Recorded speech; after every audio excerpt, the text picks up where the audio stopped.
everybody, this is Jason Lee with NextLevelGuitar.com, and today we're going to show you a cool kind of fast surf riff that's going to get you going in more of the intermediate, a little bit above that realm of some surf guitar riffs if you've been following the other videos.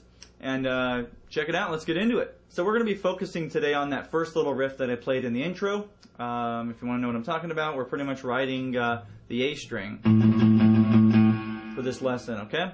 It's pretty simple as far as the notation, but the point is just to get it all together. Remember, you can always take home a lot of these little ideas that I throw together for the video, so you can totally do a spin-off of it, do it in a different key, a different string or anything. That's why I'm working with a lot of open strings a lot, so you can move it around a lot easier. So in general, you want to get that double picking thing going. There's more of like a slower medium pace. Okay, so we're going to start off with the open A string like that. We're going to move to the, all we're doing is going the A string, okay? So I'm not going to keep saying A string, and then this fret, we're just going to go A with the frets, okay? So we're going to start with the A and then go to the 3rd fret. So just try that. Keep doing that over again. It's that timing of it. Okay, that's a C note right there. Okay, then you're going to move it up 2 frets to the 5th fret. Right? Okay. Then we're going to go up to the 7th fret. So we're just working on the dots right now, those first 3 dots on your fingerboard. Okay. And I'll slow that rhythm down right now for you so you can hear it. Okay, and I'm doing a down, kind of an up-down thing. Okay. So if you move in on this hand right now, you'll see how I'm doing that.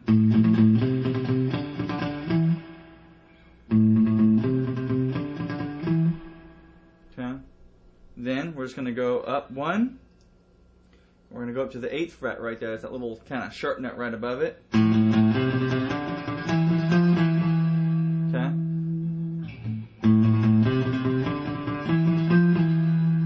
Okay. So as you can hear it, I'm just going right back down again to that 7th fret. And you can do a pull off if you want, or pluck it both ways. And remember, if you pluck it both ways, you're going to get more picking in, and for surf, I like more picking. Okay, so let's hear that real quick in sequence again. Okay, and then kind of like as a tail or an out, we're going to go just down to the 5th fret again. Okay. Okay.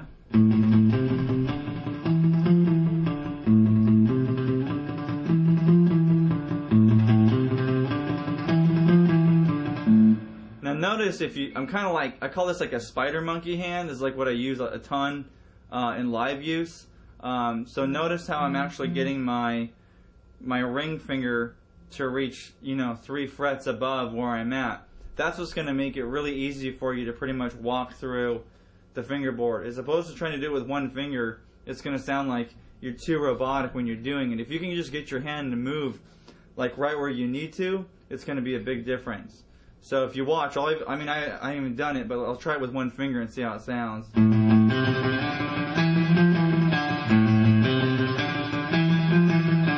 So there's one finger, but like in general, I'm a lot more relaxed when I'm playing it if I'm walking with my finger. So all I'm doing is leading with my index the whole time. But the cool thing is I pretty much only need to bring my index to the 5th fret. Okay, so if you watch, this will go to here, to the 5th fret, and then I'm pretty much going to walk it up, and I'm going to walk it back down. And it's just super relaxed on my hand. I can sit there and play it forever and never even get tired. So watch. Now I'll do the first one with the index finger like this, and then I'll do the same thing with the walk. And I mean, maybe it sounds the same, but in general, it's just a lot more comfortable on your hands. And if you're at this point in playing, you really should be, getting the dexterity done more, where you can reach. I use my pinky a ton too to reach, 5th frets and stuff like that, and it makes it super easy just to get more chords in. So let's do that again. I'll do one quick example of the index one with like a crawl, like I like to call it.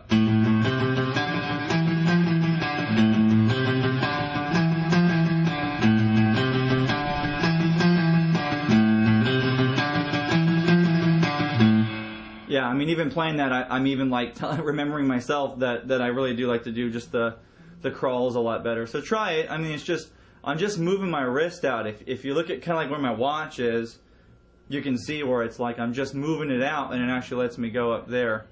And obviously, you know, the lower you are here on your lower strings, it's a little bit harder on your wrist, but just it's easy once you get it down. So now we're gonna go to the second half of the riff. I really want you to just keep working on that first riff until you get it, and then we're gonna go right into this. You know, it's really cool. We're pretty much at the 3rd string, 7th fret is where we're going to lead. Okay, that's pretty much remember, you know, we're double strumming the A in the beginning. So I'm going to start the next riff, you know, kind of on the octave above it on the D string at the A.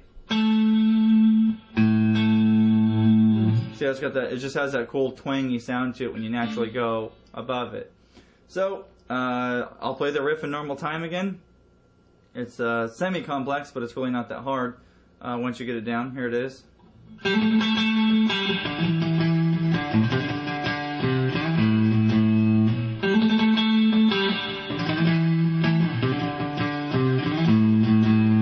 I'm just doing a little hammer on.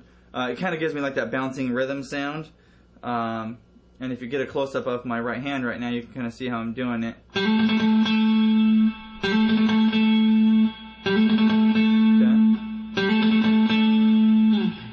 It's going to sound a little cooler. You can always do it, you know, that's starting with the A or going from the 5th to the 7th fret up to the A. So do it which way you want. I'll do it both ways. You kind of hear it, me just kind of going back and forth with it. But let's start with that. Okay, so either way you start off with the A, you want to go down to the 5th fret. Okay, and then to the E, which is going to be the 7th fret on the A string.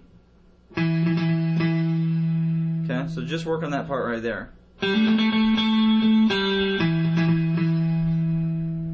Okay.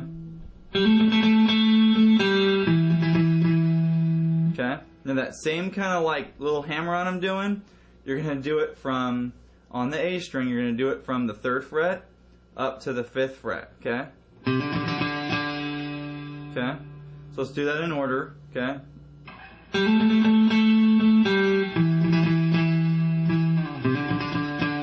Okay, and then slide up to the 7th fret with that E note again. Okay. So I'll go a little slow again in the sequence. An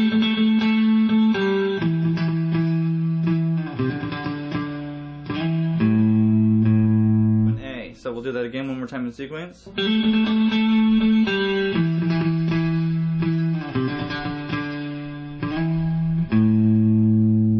So what you're doing, it's all about like the strings you're choosing a lot too when you're doing these kind of riffs. Because if you think about it, I'm going up to the D string just to get that A effect, but it's like it's much brighter, so it seems like it's going much higher. But I'm going to end back on the open A again, like we did in the beginning riff. Here's what we have so far, up to our 1st and 2nd parts of the riff. Okay.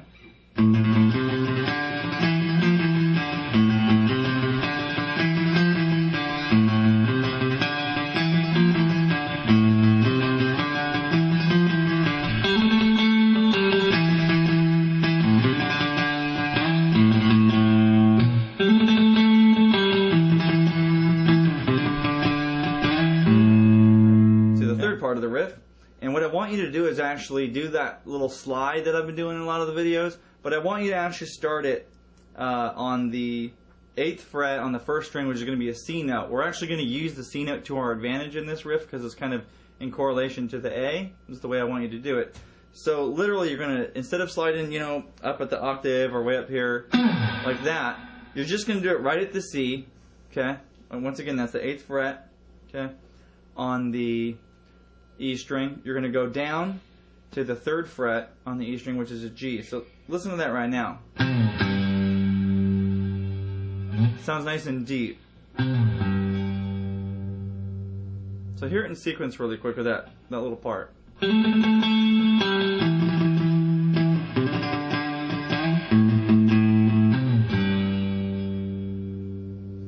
It's like almost there, back up to the A, but it's kind of waiting. It's really cool. If you're in a band, you can make the drummer do some crazy rolls or something, whatever you want to do. Okay. So I'll go from there again.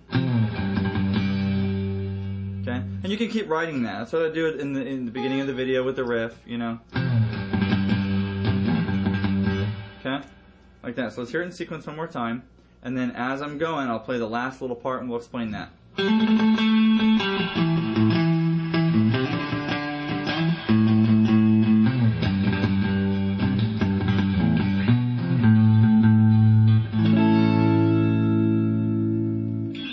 Okay, so the cool thing with the little riff that I wrote today is that it's the same thing. You're going to want to kind of do that little spider finger thing that I was talking about when you're crawling, because that's what I'm doing at the end. So to hear that little last part again in sequence, slowly, we're going to go from the 8th fret E string down to the 3rd fret E string. Okay, and then you're going to jump up to the 7th fret on the E string, and then go up sharp, one note, back down, and then you're going to land on that A. So you got to look at it this way. You're pretty much hitting all the A's right in this area. So you've got your, I guess your low A, you call it, on the E string, which is the 5th fret right here. You got the A, the open A that you started out with in the song. Hear it? Then you've got the one right above it. So you're pretty much going all around it the whole time. It's what you're starting off with, it's what you're ending with, but it's all about, obviously, what you do in between. So I'll play that last part again in sequence, and you'll kind of understand what I mean.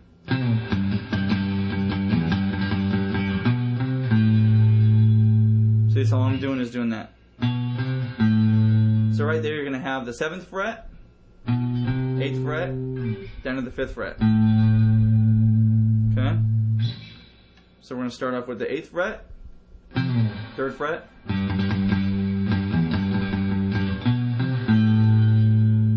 with a nice little major A, you know.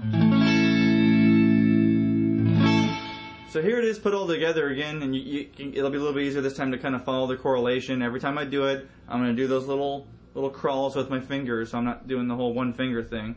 And here it is.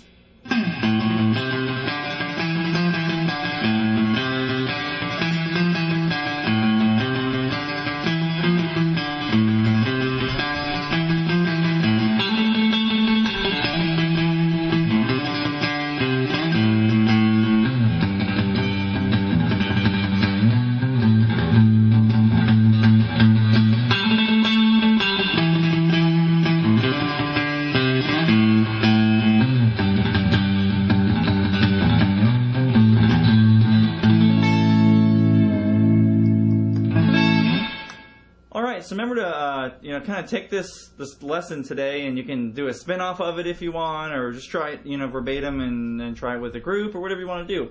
But remember just to kind of experiment and be relaxed with it and chill.